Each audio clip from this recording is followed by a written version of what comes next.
everybody. Welcome to Please. How are you, Ebony? I am doing really well. We've taken a little bit of a break. We have Happy New Year. Happy New Year. It is Happy New Year 2026. to all of you. It is. So I'm doing well. I've had a lot of revelations over the break that we've taken. Okay. Yeah. I'd love to hear about these revelations. Okay. How's life been? Let's check into a life check moment. Oh, Let's do our yes. life check moment. I'm doing well. I forced myself to rest. Learned that, when it's time to rest, you need, almost like when you're about to go to sleep, you have to have that wind down time. And so I'm starting to realize, you need time to wind down and then rest. Yeah. It's a whole process It to, is. stop and rest. Going to bed is a Right. But Yes. I mean, just taking a break. Yes. I feel like it took me days to wind down. And then I was like, I could rest. Yeah. So some of the things I did, I went to the spa. Nice. I read a couple books. Okay. The Four Agreements, again, is my third time reading it. And I was like, man, there was stuff I missed. And I'm in a part of my life where I was really educating myself about women's health. Now, we don't know nothing about women's health, by the way. Whole nother topic, but Yeah. Okay, cool. Which has led me to know that women need a lot of rest. Yeah. Yeah. Don't I know it? Okay. Yeah. And then I performed. You performed. I did. You did I so performed well. with this girl. She was okay. I'm just joking. It was Skyler's performance. We did a New Year's Waldorf Eve Astoria. show, and first time doing something like that long of a performance. Yeah. She really pushed me to do it. I went kicking and screaming. She did good. Thank you for that. She did very well. You did an amazing job. Amazing job. Yeah. So, man, a lot has happened. Yes, a lot has happened. Your turn. Crazy. Life. It's a new year. Yeah. I love new seasons. I'm a planner. So I love when it's a birthday, a new year, any kind of getting into the fall semester, just any kind of new season. I'm just all for yay, setting goals. Let's plan whatever. So I did go home to Virginia and I rested. I spent quality time with my family. So for me, that just refuels me so much.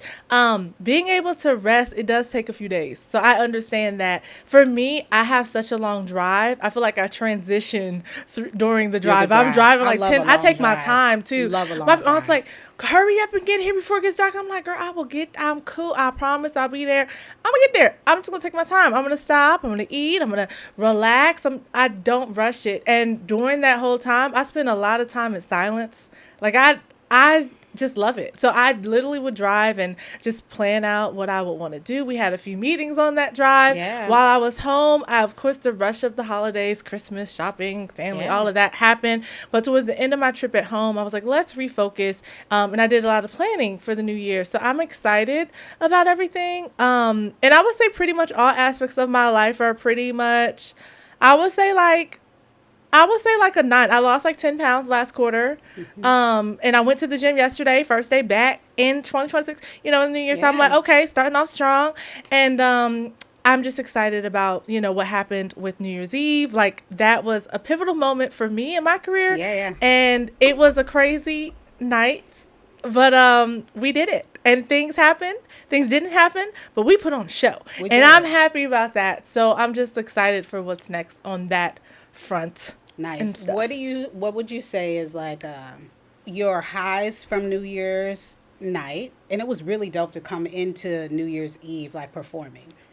And I really got a chance to fall in love with music again. Because it becomes work for us, but then when you're just performing and for me, not to say for you, but for me, it was not something I had to do. So because I just wanted to do, I would have done it for free. And so, that was cool to just be man, I really love music. I love bringing in the new year, doing what I love to do. Right. Yeah. So it felt, and it was kind of hard to be in the moment. Right. Because you're on stage and you're there's a lot that happened, and I'm the person coordinating for the band and everybody. So I'm like, okay, there's a lot of thoughts. But I think in that moment, seeing all those people come in the room, I was like, know. Yeah. The people, that's where they've been around. They're here. And Because it yeah. was a flow of people throughout the night. So just seeing how many people there were. And then Du Bois did such a great job speaking. I'm like, Yes. cool, took the pressure off of me. Yeah. Because it was going to be like church up in there. I'm like, Lord, thank you. It would have been a whole different situation Right. if I had, said it and done the countdown. But it was just like bringing it in, doing what I love, being with people that I've known for years. All the musicians, for the most part, I knew, played with before. And then I've known you. And Du Bois has been great bringing him on to sing background as well. And he did great with his songs too. I was just happy that everyone was able to like flow and vibe. And we had fun. Like, it was stress-free, honestly, performing. Yeah, I it was was. not concerned about anything. The gig itself pushed me beyond what I thought I was capable of doing. Yeah. So I went into my session with my new producer, and I was like, you know what? I might be able to rap just a little bit on this next project because I learned how to not really, but I learned how to do Lizzo. I learned how to do Doechii. I learned Cardi and Nicki Minaj verses, and I just pushed myself. So yeah, I would just say, all that. Yeah, it made me realize too that like I really have to lean into jazz. I just could do it in my sleep. She's a jazz singer, y'all. Yeah, I could do other stuff, but it's just that is what's you, and it's okay to like embrace what works for you. Yeah. While just continue to stretch your horizon. And so. isn't that what we tell our students? Yeah. To like so, find, lean into your strengths and work on. Yeah, there's tons of music. So leaning and into things. that, I'm more excited about my project because towards the end of the year, it was starting to feel like another thing to do. But now I have some inspiration. I know where I want to go. I'm on song 2. Yay! Woo! That's good. So yeah. So, I guess I hadn't thought about like how that helped or just helped continue to shape being creative and not always feeling like it's another task to do when it comes to business and music and such. So, and I was listening to I love that. I was listening to a podcast yesterday actually, and it was just talking about how God created us to be like him, to be creatives. Mm-hmm. So it's like this is why I am just excited about this year and like the fact that you are working on your project, and we are with same producer man. Yes, we are, and it's exciting. It's like, okay, hopefully we'll get a chance to songwrite together. Yeah. And I started this year off really with we're doing the podcast first weekend to the year. I did the New Year's Eve show, performed first weekend, into the year. I had a session first weekend. So it's like, I'm starting off my year, like really honed in on like, this is who I am. This is what I want to do, and whatnot. So I'm just excited to see what happens as we evolve creatively this year. That's so interesting. Like, I don't even think that it's starting to click now, but I wasn't really intentional about, I'm going in to create this project. It really was this thought of like, I would enjoy this. This feels good to me. And not necessarily like wanting this certain outcome from it, right? But just because I enjoy it, like opportunities keep coming. So I wouldn't have done it on my own, but now it's clear what I need to do because since her gig, I got another gig. And so now it's like, oh, you gotta really... You're in the flow. Right, keep going with the That's what performing happens. thing. Yes. Right, which is something that... I love coaching. This girl is an artist. I'm still a singer. I'm an artist for sure. I can sing, but I'm still a singer. And I'm like, oh my, like I'm getting pushed to be an artist. Which I don't know if I consciously asked for. Yeah. So I'm like, oh, this is just but it's part like, of what's next. It's for a me. part of it. Also, can be a part of who you are. Like everyone has a creative side, and some people they might do it as a hobby. They might fulfill it in different ways. But it's like if you feel the urge to do it, like I literally don't. If I did not perform, I would have the bleakest life. Like, it's just like, I don't know how to exist without like writing songs. And I think like as if I take a couple months off and I don't write or something, I'm like, oh gosh, I lost it. I went to that session and I wrote some lyrics. I was like, I ain't lose nothing. It's just, it's always a part of you. So it's like you've been a creative, but you're just tapping into that even more. And it's like, okay, now the floodgates are opening. I've just been a different creative. Yes, like I've always done musical theater. I've done lots of shows. I've done things like that. So this is a bit different. Yes. And I'll say that it's a part of you tapping into whatever traumas you might have experienced that steered you away from it. Because that's what has happened to me. Like it was just Like, oh, You have just to sing overcome musical some things, theater. yeah. Oh, just be a classical singer. Yeah. You as an artist, maybe not. Like, Yeah. it put me in a box from listening to so Listening many to people's people that don't know what they're opinions. talking about. And now that's all changing. So I think it's even bigger than I thought. Yeah. And it's just coming to I me love right now. that. It's bigger than So what y'all you are thought. a part of my revelation. Yeah. Yeah, cool. Beautiful. Yeah. Okay. Well, I'm excited because this is season 1. Yes, it is. Episode 10. Yes. We're in the last episode of our season. We're this wrapping is crazy. it up. Yeah. Whew. We started this thing last summer, just, planning it in springtime, wintertime, springtime. And then, we're here and we're about to, take a little break and then come back for season 2. But I realize, and you realize, that these viewers of ours don't even know who we are, really, and why we even talk the talk and walk the walk. Well, they just think we know, we just talking out our behinds, maybe, I think we got it because some people started to say so. We love y'all with y'all very nice, kind comments. Yes. Yeah, some people are like, who are they that have an opinion? Who are we? Yeah. I was like, okay. We just talking. We know nothing. Okay, let's talk about it. Yeah. Let's talk about it. So we have our team here, Rachel and Anthony, are going to be asking us some questions. So we can get to know each other and y'all can get to know us even more. Let's just pause for a second because this team took this ride with us. Right. And we are creatives. That comes with a bit of craziness. Yeah, we're crazy. And we know it. And we've talked about it. And we've considered how they might really see our craziness. And we're just glad that they stayed. We are glad. Thank you, team. We're glad that they stuck it ideas. out because we were figuring it out with them. Figuring it out. Yeah. It's a growing, learning process. We're new to this. Yeah, true to it. So thank you. And I can't wait for them to maybe talk a little bit about who they are and why right? they're qualified. Because they're creatives too. That's right. So, yeah. Your voice isn't just technique, it's belief. And most singers aren't struggling just with their sound, but they're struggling with the story behind their sound. At My Best Voice, we help you unlearn beliefs that make you crack, shrink, and second guess your voice. Your voice can grow the moment you believe it can. If you want more information, we'd love to see you. You can visit us at www.mybestvoice.co or find us on social media at My Best Voice on Instagram or TikTok. I can't wait to meet you. Remember, the power is in your voice. All right, y'all. So this is the time where we get to answer some of the questions that we've gotten from you all, where we can tell you a little bit about us and why we're here. Super excited to do this. Yeah. All right. Awesome. Well, let's start with the basics. How did you both get started with singing and or coaching? If it's okay. So I was thrown into it. I got laid off. I was 7 months pregnant, and I was married at the time, and I got laid off from my job. That was in 2006. And I also worked a part-time job because, in your 20s, we're crazy and we work all these jobs. So I was at my part-time gig, and I couldn't do all of my duties because I was so far along. And one of my coworkers, I would love to see her these days because I don't know if she knows the story. She was like, I got to sing at this wedding. I know you can sing. Will you help me? And I was like, yeah, I'll try to help you or whatever. So we were in the bathroom and I taught her a song. She was like, dang, that was really, really helpful.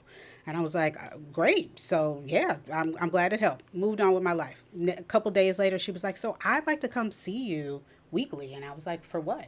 She was like, so you can continue to teach me. And I was like, girl, I have not taught music in so long. This was a few years after I graduated. And I was like, that's weird. I was working in market research, y'all. And she was like, well, I'll pay you. And I was like, I need a job. I was like, okay. So I married to a songwriter, so I had everything I needed. And she started to come to me weekly, paid me $15. Oh, wow. Right. And she told her friends told her friends. By the time my son was born, I had like 10 to 12 students. And I was like, okay, I'm supposed to do this. That's my story. Wow. That's how I I got didn't know started vocal that. coaching. Yeah. That's a That cool is so story. cool. Yeah. Thanks. Oh wow. What about you? I started singing when I was a kid. I was always humming something when I was a baby. When I was a kid under 10 years old, I would sing at the family reunions. I was the entertainment. Me and my childhood friends, we were in the girl group. We tried to be Destiny's Child. I was in a girl group in middle school, tried to be 3LW. I was just always singing, doing talent shows as a kid. I always knew I wanted to sing. So I was like, when I go to college, I'm studying how to sing. And that's what I did. Vocal coaching came from kind of similar to you. It was a parent of a student that I was teaching at the time that was like, hey, can you teach this little kid how, it was piano lessons at first. And she was like, can you teach her how to play? And I was just like, okay, I don't really know where I would do that, but sure. So I would just go to her office. And this was like when I was working my first job in Atlanta. I had moved here.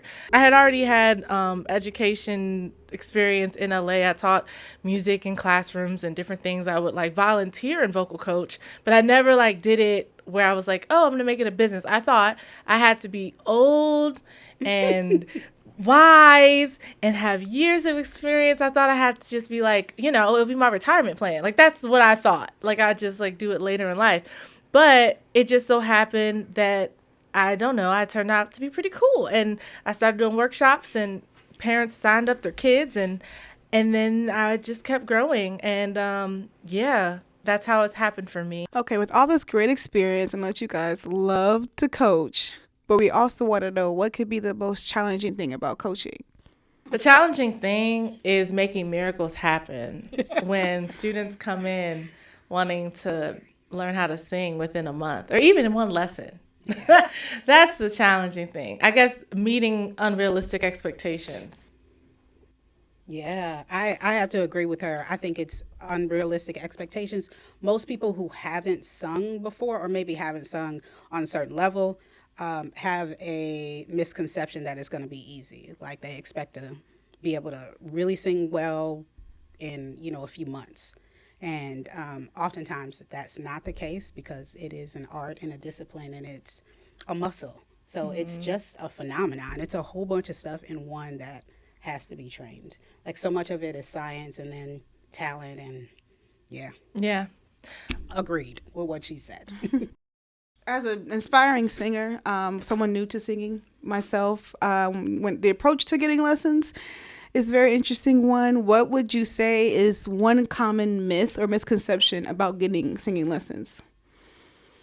I think the approach to getting singing lessons, it kind of piggybacks off of what we said before, which is go into it knowing that it's a discipline. Like you have to have a certain amount of patience and be ready to start a new habit. And they say on average it takes about 6 weeks to start a new habit. So if you are a new singer, understanding that it takes a while to get into a habit and you have to practice. It's like joining the gym, having a personal trainer, and you only see him once a week, but you don't change your diet and you don't exercise on your own. You're still going to be fat. I know because I go through it too. If you're really trying to get, become a good singer or a great singer, the discipline is going to be huge. And if you don't have that, then you just have to manage your expectations and just be okay with singing Happy Birthday on key. Yes, I will go from the parent approach. I think sometimes parents send their kids to music lessons as like a hobby, a thing to do, consistency, but they don't take the time to actually practice with their child. They just send them and just let them be free. And I think, like you said, practice is important, and there has to be some sort of practice regimen for them to actually grow and progress with lessons. It's not the same as other hobbies, I would say. So yeah, discipline. Yeah, Practice. I agree. And I think, just the culture of today versus maybe when we were younger is like there's a culture to get things quick, fast food culture, the internet Microwave culture, the AI culture, right? And then there's this idea that your kids join up, oh, they don't like it, so they can quit. And it's like, no, you committed to it. You told me you wanted to do it. Yeah. We don't We don't care just how quit. you feel What? all the time, because feelings shouldn't. You'll be grateful. Right. 20 years later, I Feelings promise. shouldn't manage your commitment. Yeah. Feelings shouldn't manage your Yeah. commitment. What if I don't want to be married no more? Right. I don't feel like I like That's you a today. drastic Sorry, analogy, I'm but just yes. saying. Let's do it. It's a great comparison. Great comparison. Yes, agreed. But the way you do one thing is how you do all things. That's all It I'm saying. is. Yeah. It is. And adults need to get We with have it, a get with commitment that issue too. Because in this they just be society. like, I just want to sing for this performance, but it's like, but the performance is in 2 Can I come weeks. see you for 30 minutes? 2 I weeks. just want to touch up on a 4-hour show. Yeah. It's like you can't do that unless you're a I can do that, but we do that. But you can't come. You've been do swinging that. 20-some You plus can't do years. that. You can't do that. Anyway, we're just gonna be quiet because Yeah. we don't want y'all in the comments coming at us. Oh, that's okay. Okay, sorry. Okay. We asked about your challenges. What is something that you love about coaching? I love the breakthrough moments. Like, this is when I realized, I feel like I've always known, like, I feel like my voice is a calling or like a gift from God and stuff. But I do feel some sort of anointing sometimes when I am working, for example, with a group of kids and I'm doing like a choir setting thing and we're working through how to sing the right way. Or if I'm working one-on-one with an adult vocalist and for example, I was working with someone on How Great Thou Art for a funeral. And that was a song I sang for my Nana's funeral. And it's just like being able to teach a song that I sung and just being able to like show people like how to get through hard parts of their voice. It's so fulfilling, and I just feel like, yeah, that's the answer. I don't remember what the question was, but that's the answer. I remember the question. To piggyback off of what she said, I'm thinking about students in particular. So I'll start with adults. One of the things I love about the breakthroughs is I love when it pours into other parts of their life. And that's the reason why I do the type of coaching that I do, which is a bit somatic and neuro-linguistic. So like when I can tell when they come in a certain way and their whole energy is one way, maybe on a scale of 10, it's like a 3. And I'm like, man. And then, 3 months later, I'm like, it's like you're a new person, just the way they carry themselves. So I love to see how singing and building confidence changes an entire life. Then when it comes to children, I love the breakthroughs because they don't have as many blocks as adults do. So they're just like, I'm like, let's try thinking about it like this. And they're like, oh, and then they do it and they're like, and you're like, yes, yes, yes. And they're like, yeah, okay, yeah, that's great.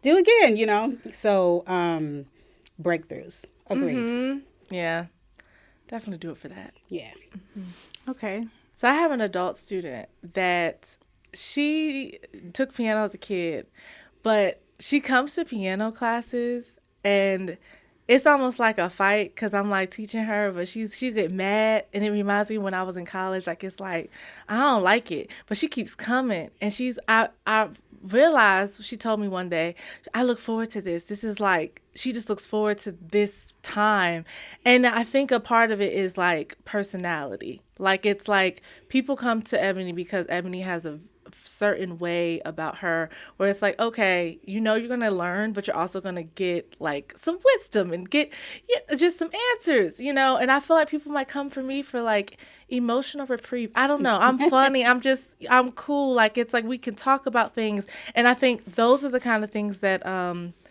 I realize is a great value and a great way about like giving lessons and stuff, like the things that I get out of it too. It's like, wow, I'm an escape for some people. Music is an escape, and I'm able to provide that for people. It just feels really good. So anyway, just want to share that. Okay. We have to tell them the good news. We do. It is exciting. It is. And spicy. It's spicy. Yeah. Listen, y'all, we have a Patreon account. And Yes. Skyler, what does it have on it? It has Pitch Please content from our Pitch Please podcast. Man, that's a tongue twister. Listen, if you want more of the vocal vault, or if you really want to get deep into what we talk about, so you're not just like, what was that about? Yeah. It's got the juicy stuff. Also, exclusive extended versions of our interviews with our guests who are qualified music professionals. Yes, absolutely. You're going to learn a lot. It's totally worth it. And I mean, it's as much as a burger. Right? It's not Really expensive cheaper at than all. Chick-fil-A. And we're always going to have some specials and throw some goodies in there for y'all. Yes. So can't wait to see you there. Don't forget to tell them we're going live. We are going live. Yes! Oh, yes. We'll be able to see y'all, and you'll be able to see us. We're going to go live and Yes. do some live techniques and we some vocal live coach. vocal coaching. That's what we do. So we want to help you out. Absolutely. Join the community at Patreon.com/PitchPleasePodcast. We'll see you there. Peace. So the question that everyone would love to know is what, I guess, talk about your experience and your journey and how that qualifies you as a vocal coach. Yeah. So for me, I've been singing. I can remember one of my first memories was when I was about 5 years old, and I was listening to Prince on a record, which gives away how old I am, but I had a little 45, and I was listening to Prince. My parents are music heads, so they definitely made it a part of my life. And he was, I don't know what album it was, but I just remember the feeling I got, and I was like, this is what I'm going to do.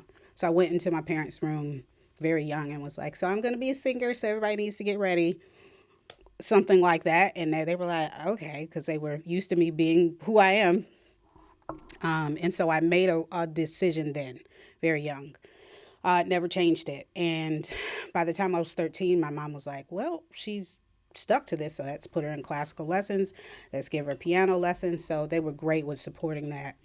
And so I studied it. I studied it in high school. I went to Allstate. I was good at it. And then I'm from Illinois. I got a scholarship to a couple different colleges. But Clark just called me differently. So I ended up here in Atlanta, and I studied music at Clark University. So I've been teaching for 20 years, singing it literally all of my life. Awesome. Yeah. There's more in there, too. Y'all want to hear about all the certifications and stuff, though. Yeah. Yeah, that's it. For me, I just studied. And I think this is what makes me the vocal coach that I am, but also the vocalist I am. I really took time by myself to study. And then at age 12, I started private lessons with a wonderful lady in Virginia. I did my first recital, and I sang When You Believe from The Prince of Egypt. And somebody cried. And I was like, I can make people cry.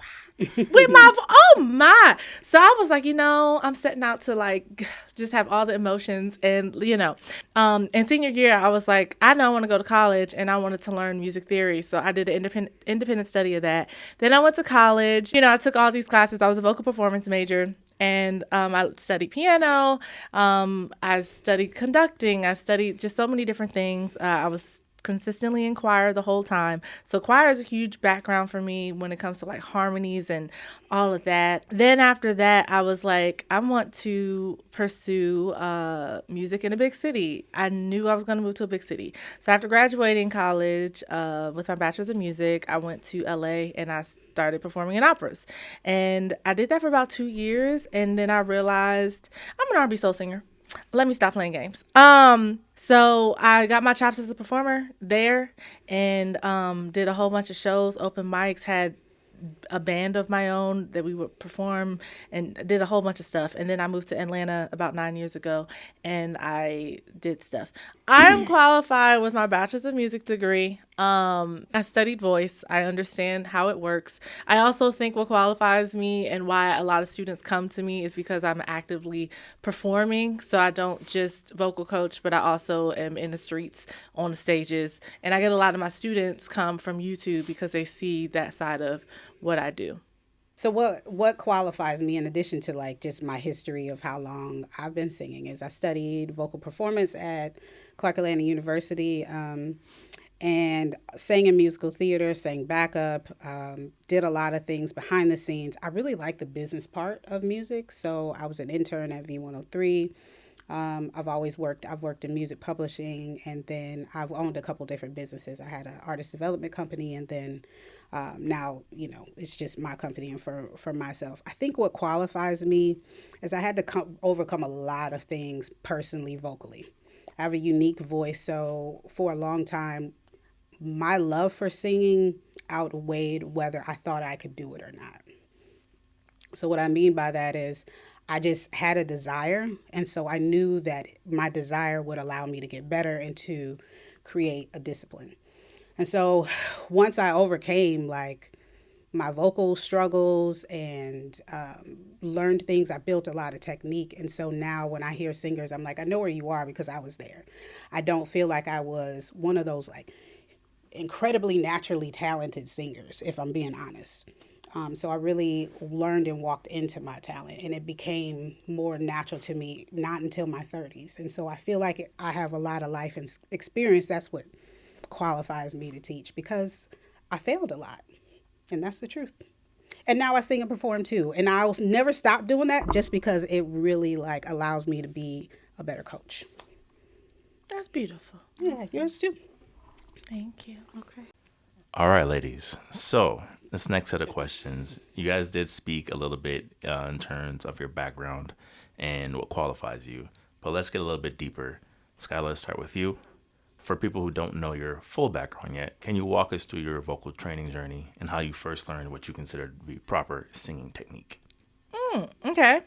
When I was a kid, I was singing, I would say non-classical. As I got into high school, I was singing, I think they're called madrigals, and just choral music. I was starting to learn classical music. In high school, I started basically learning that with my choral director, and she would help me prepare for I did this band contest where I got third place. It was a classical contest. It was really dope. Also, growing up, I was raised by a pastor, so I was always singing in a praise team or a church choir.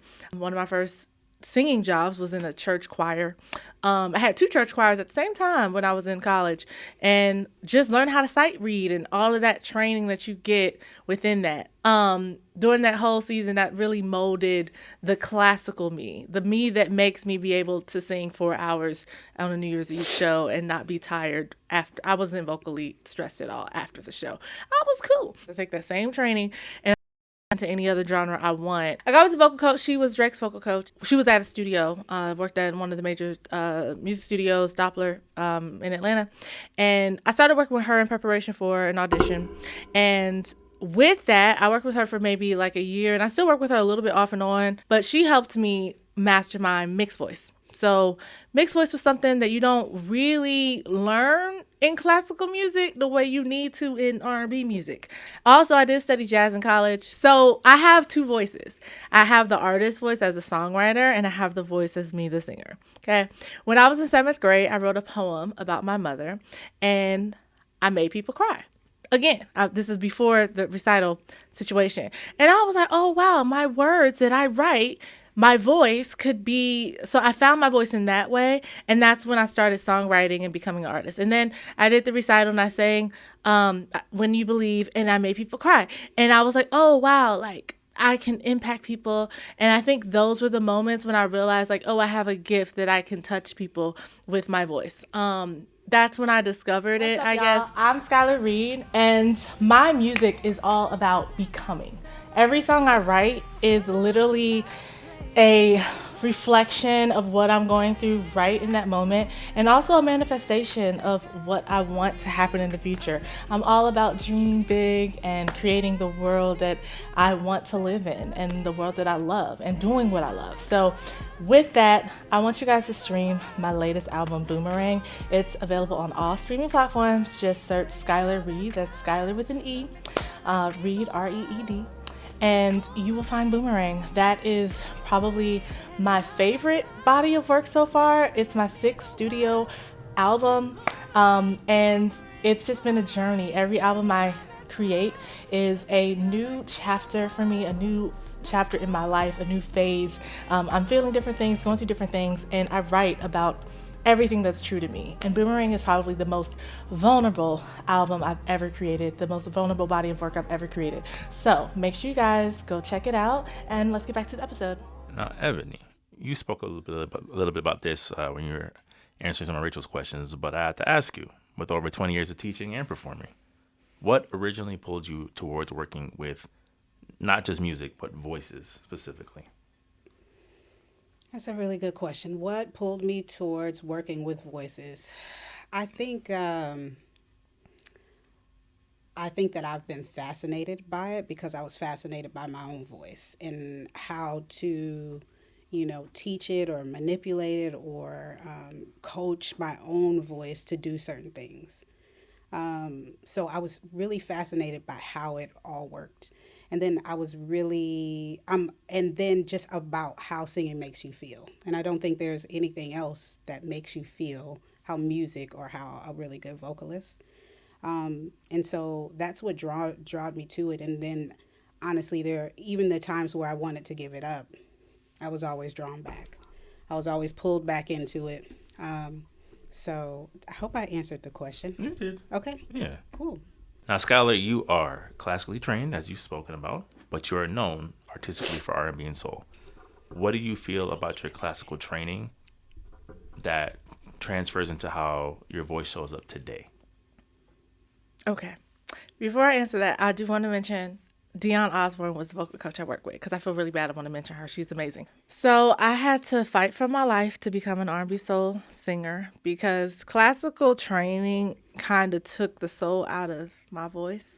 Although it was great for learning technique and it was great for learning how to breathe and understanding my voicings and all the things. And I'm so grateful for my training.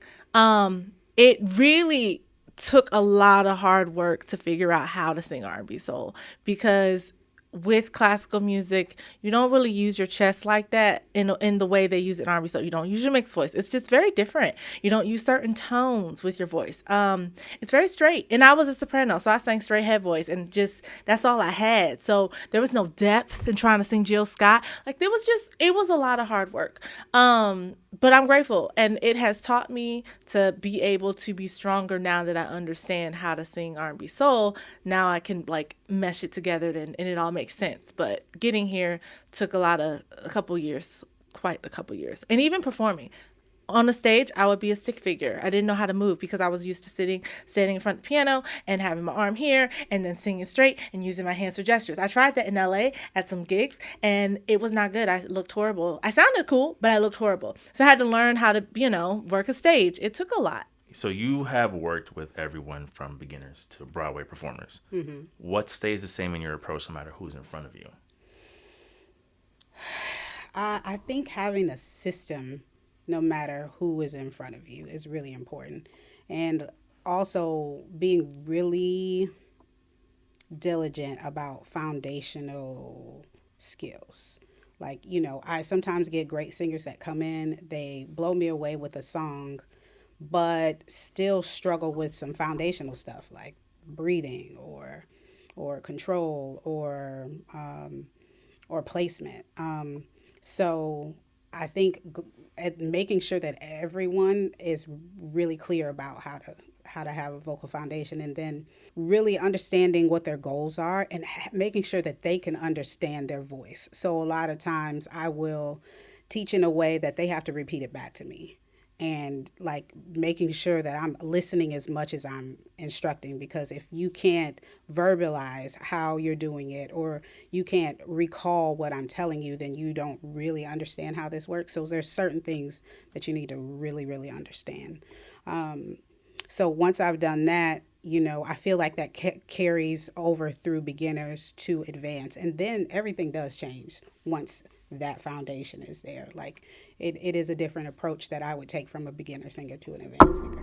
I hope that answers it. It does. Okay, good. Yeah. And Skyler, for you on the teaching aspect, when a new student walks into your studio for the first time, what are the first things that you listen to in their voice or listen for in their voice?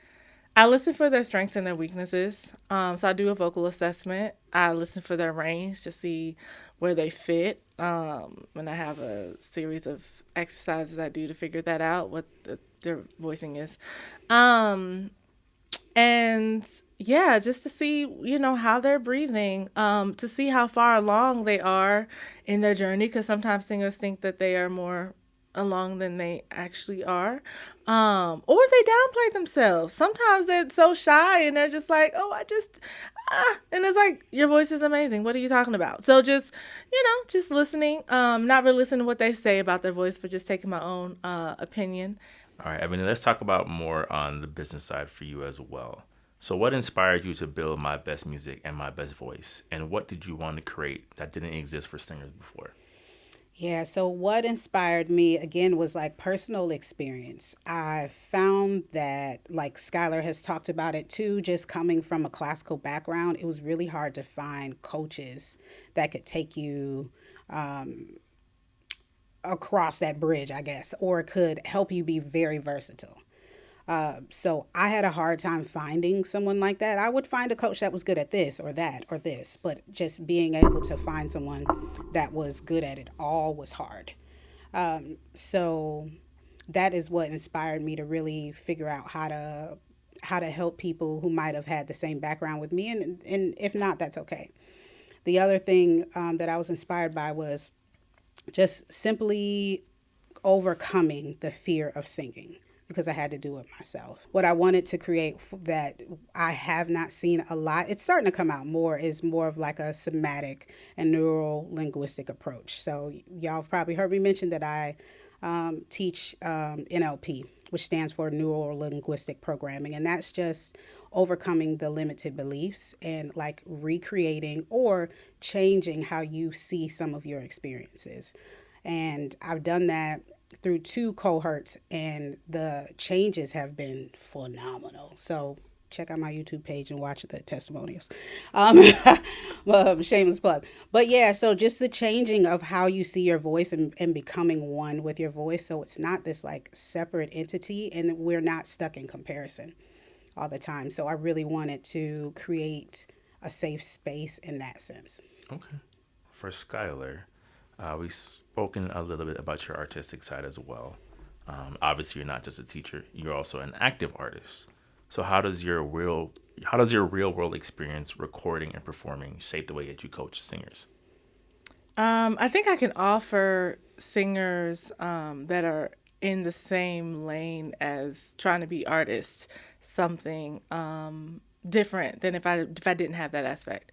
Like, because I have been able to vocal produce them because I understand how to sing and record and do recording sessions.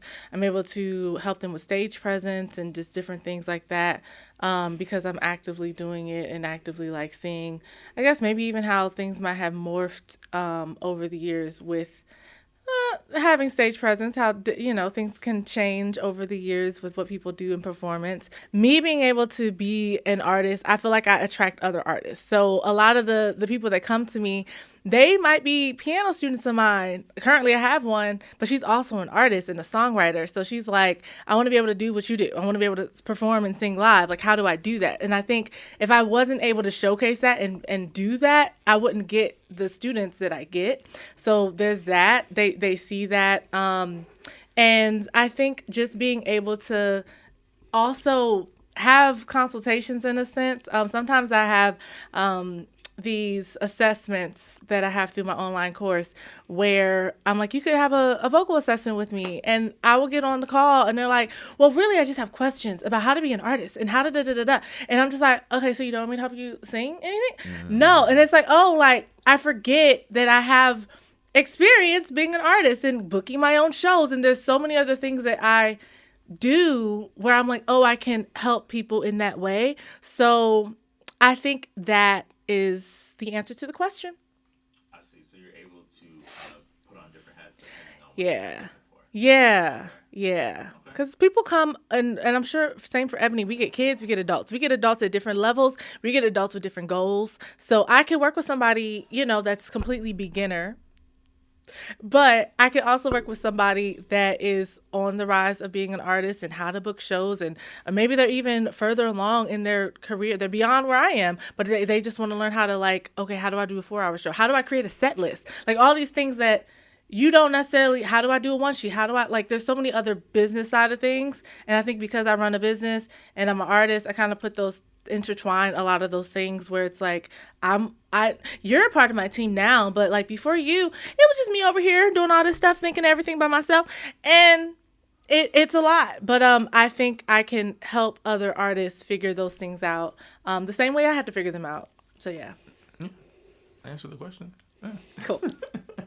Now, Ebony, you can be very technical and very into the foundational of aspects of things, which is great. Why do you feel like access to music education still matters? Yeah, so you're tapping into these other parts of the business that I have. So I have a business called My Best Music Academy, which is about creating equity with music education. And again, it starts with the personal experience. I grew up outside of Chicago. I saw a lot of my friends perish, literally. Growing up in that environment, I saw, I have friends that passed away very young, before high school, people I was close to, and just dealing with some quote unquote inner city things, or just things from that environment. Music was something that always anchored me. So my parents would use it too as an inspiration. School wasn't something I absolutely loved, even though I have my master's degree. That's another story. So every time I would like fade or start, they'd be like, so do you need us to take you out of these advanced choir classes? Do we need to stop with theater? Same way that parents use that for sports, they use it with me. So it is really how I built discipline and how I stayed motivated to get through parts that I didn't care for when it came to staying in school. It's also the reason why I didn't become a teenage mom. Like literally, was this foundation that helped me stay focused and gave me an idea of where I wanted to go in my life. The other thing that I loved or that helped was just understanding there was so much more that you can do. When it comes to music. So some of the things that we do is we're taking kids to Broadway who've never seen a Broadway show to New York. We make sure we offer scholarships. We serve 12 different schools because just want to make sure you have the exposure. Like these children are not going to know that there's another option without seeing it. So that's why it's so important. How do you stay rooted in your artistic voice without chasing trends or the constant need for external validation? It's hard. It's hard not to, because I love listening to music. So if Summer Walker releases an album and I'm listening, I'm like, ooh, I want to do something like that. It's like elements. So I think art imitates life, and in life, I love to see music. I love to go perform, and even watching Beyonce. Like, there's so many different things preparing for this New Year's Eve show. I was like watching like performances of Victoria Monet, watching like how they dance, how they move. Beyonce, like just watching the certain things because I'm not a dancer, but I will put, do a little two-step or something. So just figuring out like, okay, what elements could I bring from these artists that do influence me and inspire me, but also realizing like I am not Beyonce. You're not going to catch me doing a whole 8-step, whatever. So figuring out like who I am, what I want to be, it really is like taking the time to figure out like who you are as an artist and like what you want the image to look like, what you want it to sound like. I realized like I love listening to Cardi B, but am I going to rap? No, not really. Probably not ever like her. Lizzo's cool. Am I going to like sound like that? No. Figuring out like, these are some people that have some things that I like, but I don't have to do them. And I think a great example is like years ago, I watched Tamar Braxton. I watched Braxton Family Values. And Tamar Braxton, they had a conversation about how she likes listening to trap music, but her music is ballads. And it's just like, yeah, like you can't, just because you like something and that's what you like to bop to and that's your life, you aren't necessarily that. And I had to realize like, I'm more aligned with Jill Scott, but not all the way, because there's some words I will not say and some lyrics I will not sing that she goes a little too left for me, but I love her and I will listen to her all day. But it's just, I think just figuring out, like taking the time to really hone in on like who I want. I spend a lot of time planning and thinking about my life and my brand and stuff. So, yep. I think I answered a question. No, you did. Okay. You did. Yeah. Cool. I think it's good that you are, because I think like the new trendy thing for artists to do is like, I don't listen to anybody, I listen to me, right? And I think that's such a lie. Yeah, it's a lie, and two, it's such a harmful thing of like, how do you then grow as artistically if you're not So listening ridiculous. to anything? Right. So I think it's good that you kind of highlighted like, no, I listen to this. Yeah. This. Like, I think that's important. But what fits me? Yeah. Like, just because they're doing it and it looks cool, it would not look cute if I was doing what Doechii did on stage. It just wouldn't look cute. And I know that for me. Anyway. So this was a question originally posed for Ebony, but you guys both can answer. It's my last question. When people look back on your work, what do you hope they say about how you made them feel as an artist and as human beings? Great question. When people look back on my work, I want them to feel like they had a life shift. I want them to feel like they came in, they may have come in one way and they left better in all aspects. And, I will go as so far to say, because I focus on really breathing life into people, I'd love for them to remember some of the things I've said about who they really are, not what they think they are. And most of that is good unless they're making terrible excuses for themselves and not doing what they're supposed to do. So just really being inspired about their potential. Okay. So, yeah, a lasting impact. Okay. Yeah. For me, I believe that everyone has a purpose in life.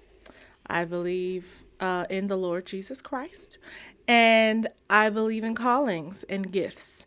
I always hope to be a light, and I always hope that I inspire people to find the light in them. So whether it's through my music as an artist or through me teaching them, that they literally get inspired and want to be more of who they are supposed to be, because they see me being authentically who I am supposed to be, because I tend to do my own thing and not really follow rules. I couldn't make them up. So Yeah, I think it's good. I think both answers, honestly. And I think in terms of what you're saying in regards to purpose and rules of here's these lives that are kind of carved out for you. Here's this path. You take it. It's relatively safe. It'll get you to this predictable result. Right. And your life will be fine. Or you could go for the impactful aspect. You can go for I just wanted to do my own thing, kind of see how it worked out, because that's how I felt in my spirit. Yeah. And I'm just going to trust where that leads. Yeah. And you take it for granted because you're doing it, but you don't realize how many people don't. Yeah. Right. Yeah. They don't. They They move out of don't. the parents' house and move down the street. Yeah, And that's it. absolutely. And that's it. Yeah. I think spirituality and God is such a big part of music, art. I mean, it should be a big part of your life, in my opinion. But it's hard to take one out of the other. So to Anthony's point, being in tune with taking the road less traveled, if you're being pushed that in that direction, and understanding how that might feel, what those messages feel like, what life is telling you to do, is super important. I do think coaching is a part of that. We can't help but it to be a part of that. Yeah. Yeah. Yeah.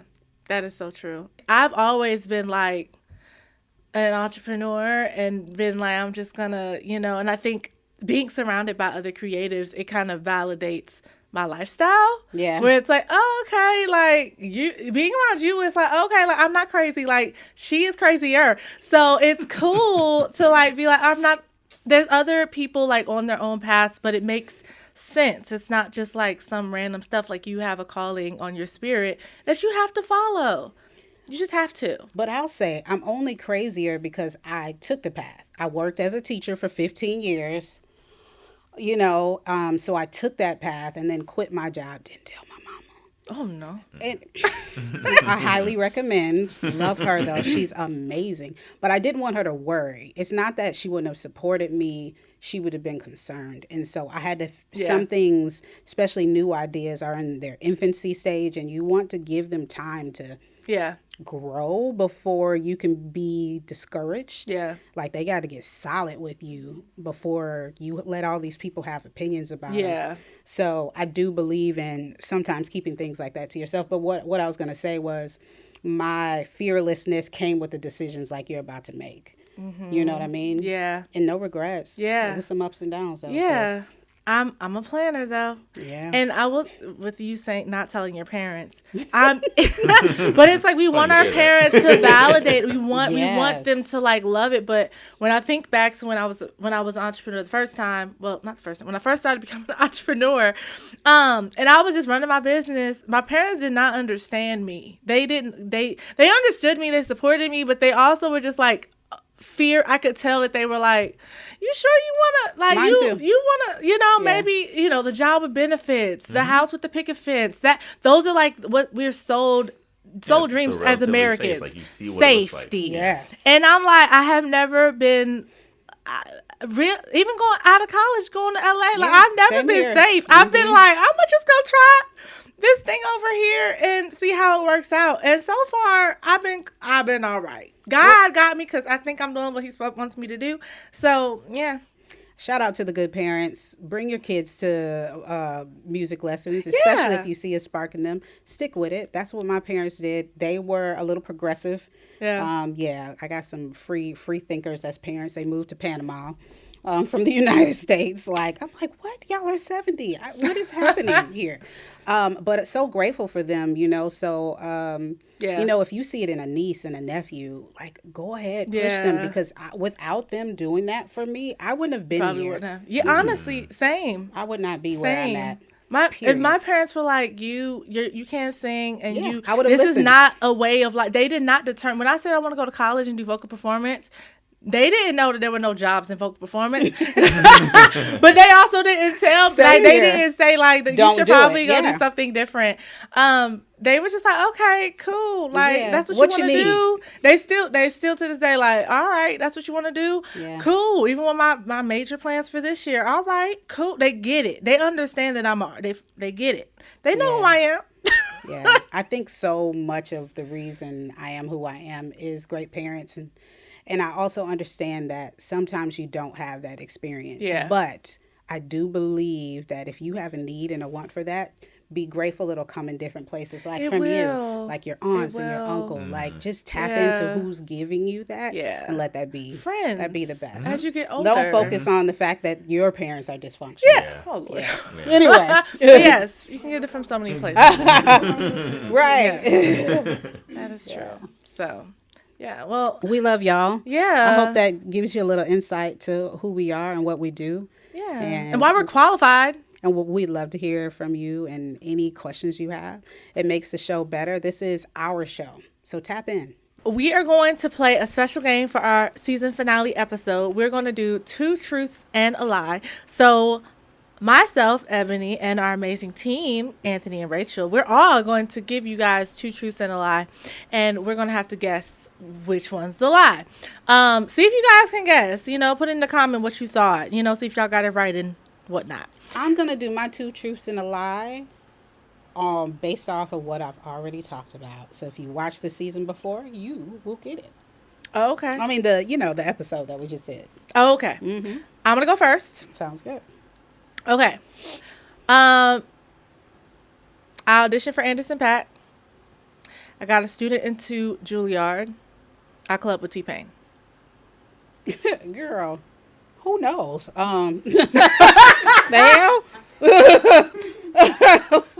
You didn't club with T-Pain. Okay.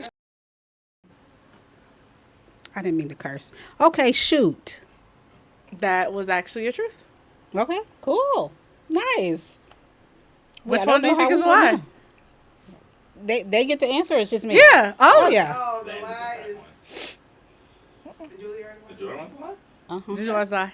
That's a shocking thing. Isn't it? I know, that's the point of the You game. think you would? I did audition for Anderson Paak in LA when I had no voice. I got sick one time. My parents were in town. I had no voice and it was gone. But my ex at the time was like, you should still try to audition. So I did Love on the Brain because, not Love on the Brain. I did a song from the Rihanna album, Anti, that was really raspy. I was like, maybe I could get through with a raspy song. And it was horrible. I didn't have a voice, so I tried. Right. But no, I didn't get anyone into Juilliard. That was a lie. I got someone into Berklee College of Music though. But Juilliard maybe someday. Yeah. Cool. Goals. I lied about saying that it was going to be from this episode because Skyler wanted to get all mysterious. What's the game? So here we are, 2 truths. I had a production company that was signed to Shaquille O'Neal.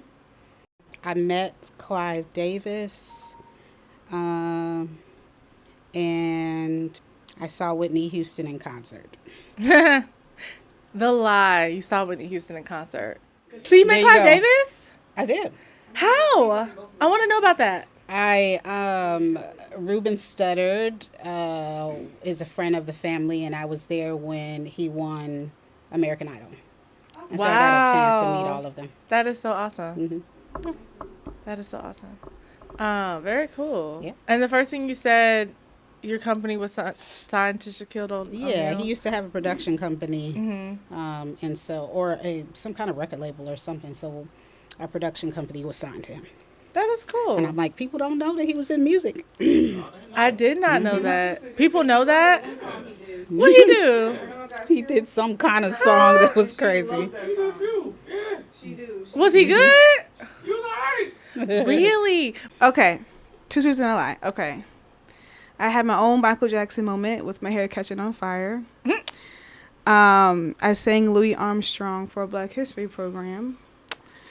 I recorded a song when I was 8. That's actually kind of hard. These are good. For some reason, I believe your hair caught on fire. I really believe that. That's the truth, huh? It's the truth. I believe that. That's crazy. At a wedding. I was working a That wedding is and it caught on crazy. fire. I was dipping to do something and it caught the votive. That's so scary. Yes, it I'm was sorry very that happened to scary. you. And it was very Oh, quick, though, so it was gosh. good. Hair caught on Okay. fire. The other two What was the last were. one?